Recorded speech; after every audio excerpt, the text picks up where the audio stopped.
Hey, everybody. So if you are in a service-based business that deals with women, married women, coupled women, single women, okay, the women you serve really are your investment, specifically in the financial realm and financial planning, estate planning, insurance planning. So let's assume that they will outlive their partner or spouse.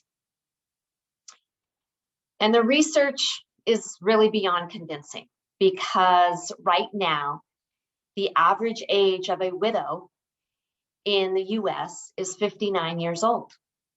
There's 2,800 brand new widows every single day. These women will at least live 15 years more beyond the death of their spouse. So this is startling. Okay, you can't predict the weather.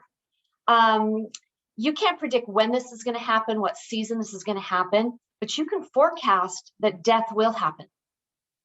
And you can project that the people that you will be serving over the lifetime of a client's span will mostly be women, AKA widows like me.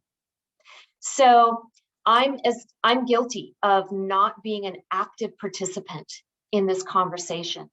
I was married to this beautiful man that he loved the finances. He loved the X's and O's. And I was happy to hand that over.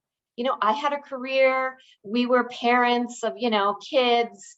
We have the home. I was gladly willing to hand that over, even though I was aware of the finances of the household. I just didn't go with him very often with the financial planner. So I am a contributor to that statistic. But if women that you're serving will become widows, will become solo, what do you want them to say about you? What type of relationship are you cultivating now with your current female clients? Because the reality is, in the long run, you will be working with more women than you will men. Okay, and so the statistic out there, it's kind of fluctuating, but anywhere from 70 to 75% of women widows will leave their current financial advisor. Okay, so it's been 10 years since I became a widow, and looking back at that time, I wish I would have spent more time being an active participant, being more involved. It didn't even dawn on me really until my husband was diagnosed with cancer. And so I've been involved with widows, listening with widows, either online or in person, of things that they have been doing and things that they experienced. And some of the things that I have found out, and I recently polled a Facebook group of widows with common statements regarding their relationship with their past financial advisor when their husband was alive or their partner was alive. They say things like, I barely knew him. They didn't know anything about me.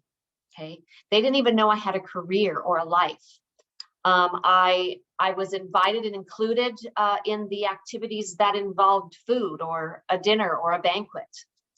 I felt like sometimes they talked over me, or I wasn't included in the conversation, or even with eye contact.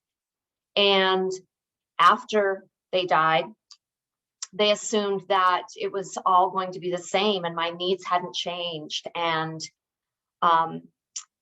they never really asked me specific questions about what I wanted, what I needed.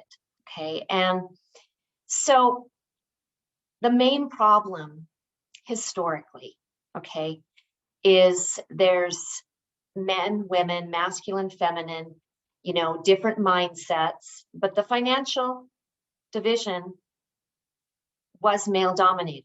And historically, many males were involved more in the financial planning side. Okay, so Many advisors spent years on that relationship with the one partner in the marriage and grooming that and building that. And typically that was the husband or the male partner. So what can you do now?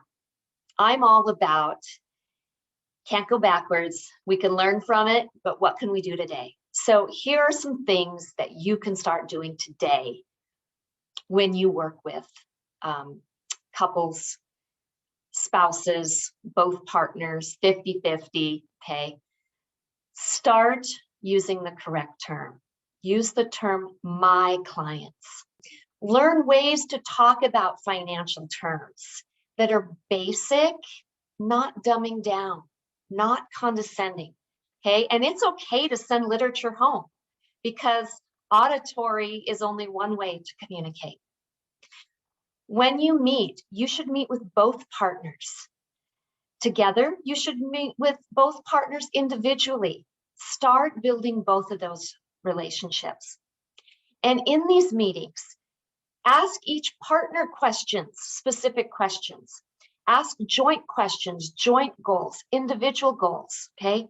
We come from things with a very different point of view.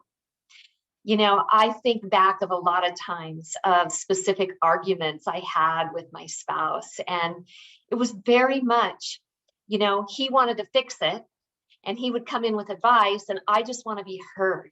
And it was just that difference of point of views. So I am hoping that you will start learning more about the mindset of females and males as you work with both partners and move forward to support in the long run. Have a beautiful day.